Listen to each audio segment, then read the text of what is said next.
Hi everyone, అందరికీ నమస్కారం అండి. టుడే స్పెషల్ ఐటమ్ చూస్తున్నారా? అదేనండి మన ప్రభాస్ గారికి ఇష్టమైన విజయవాడ పునుకులండి. అందరూ చేసే పద్ధతిలో కాకుండా అండి, మన 80స్, 90స్ పద్ధతిలో చేస్తానండి. చీమ కుట్టాల్సిందేనండి.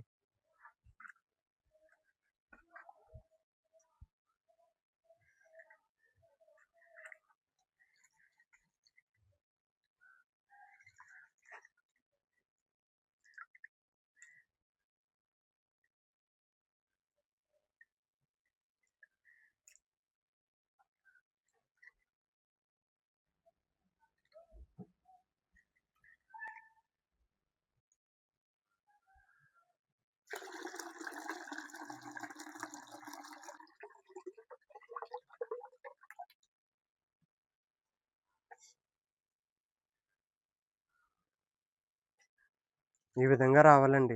రాత్రంతా నానబెట్టుకొని ఇలా సర్క్యులేట్ చేసుకుంటూ ఇలా దేవితే పొట్టొచ్చేస్తదండి.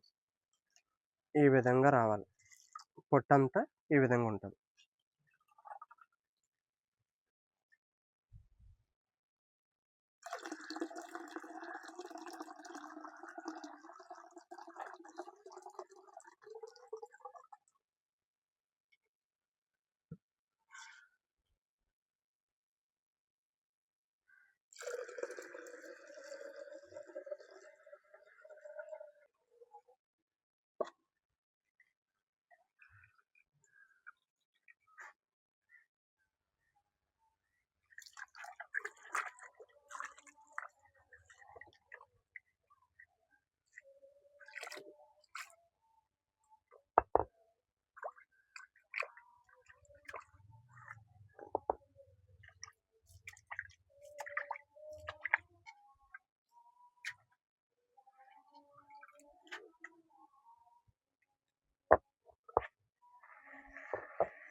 అంతేనండి. రుబ్బురోల్లో రుబ్బుకున్న టేస్టే వేరండి. చూడండి ఈ విధంగా ఎంత మెత్తగొచ్చిందో దూదిలాగా. ఇలా రావాలండి.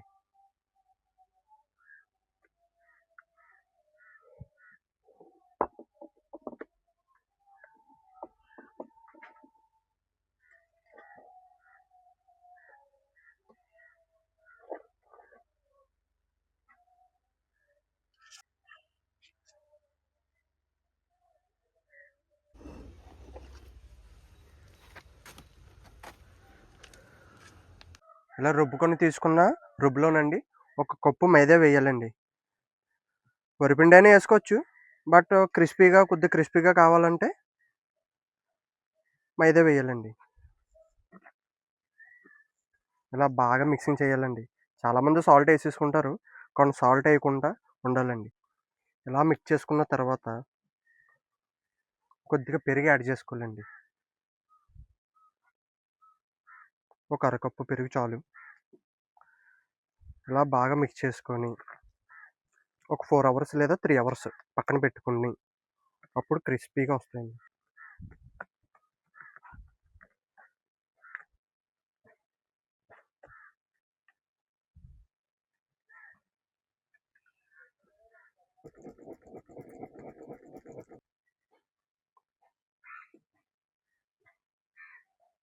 ఒక 2 కప్పులు పల్లీలు తీసుకోవాలండి.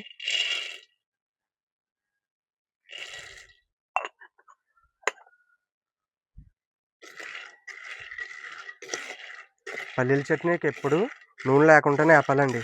అప్పుడే దీంట్లో ఉన్న ఫ్లేవర్ మొత్తం పల్లీల్లో ఉంటుందండి. అందరూ నూనె వేసి వేపుతారు కానీ బాగా రోస్ట్ అవ్వదండి. నూనె లేకుండా ఎలా చేస్తాయండి, చాలా టేస్ట్గా ఉంటుందండి.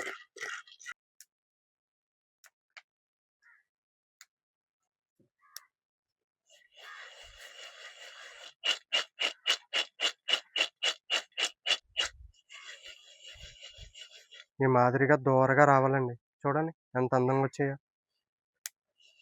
ఈ మాదిరిగా రావాలి దోరగాన.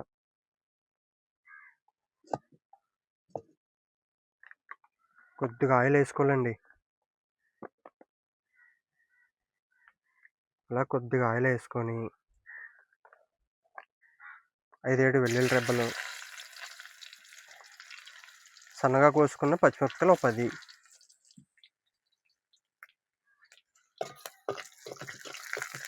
కొద్దిగా ఇలాగ వేగిన తర్వాత ఒక స్పూను జీలకర్ర వేసి చిటపటలు ఆడించాలండి ఒకసారి.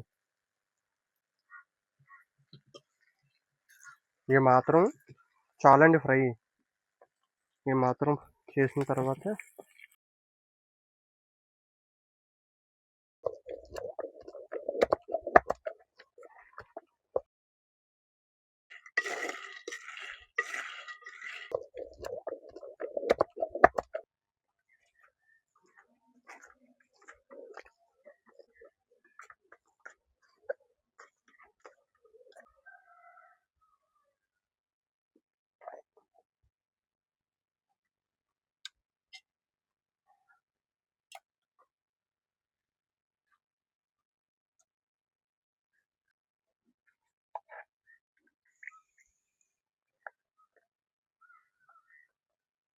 ఒక గుప్పుడు తాలింపు వేసుకోవాలండి.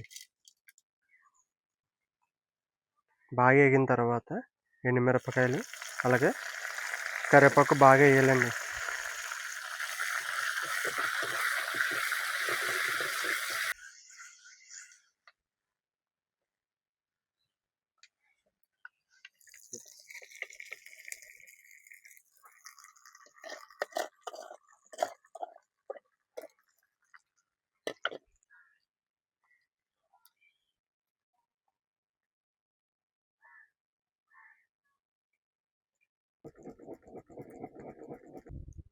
ఇందాకలా పక్కన పెట్టుకున్న పిండిని తీసి దాంట్లో కొద్దిగా సాల్ట్ వేసి ఒకసారి మిక్స్ చేయాలండి.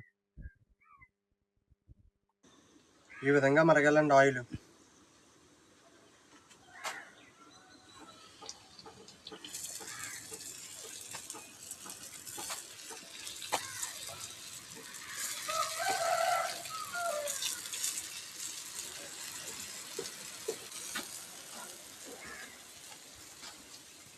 ఇలా రొటేట్ చేస్తూ ఉండాలండి. ఈక్వల్గా హీట్ జనరేట్ అవుతుందండి అన్నిటికి. చూడండి ఎలా ఉన్నాయో. ఈ విధంగా ఉండాలండి.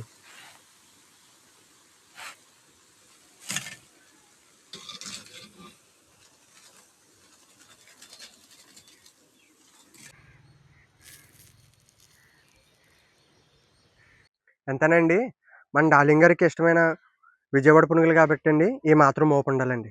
ఇలాగా పునుగు తీసి ఉల్లిపాయ వేసి దాని మధ్యలో అండి కందిపొడి వేసుకోనండి ఇలా మూసుకొని చట్నీలో మంచుకొని తింటే బాబోయ్ నవ్వ చెమకుట్టినంత టేస్ట్ ఉందండి.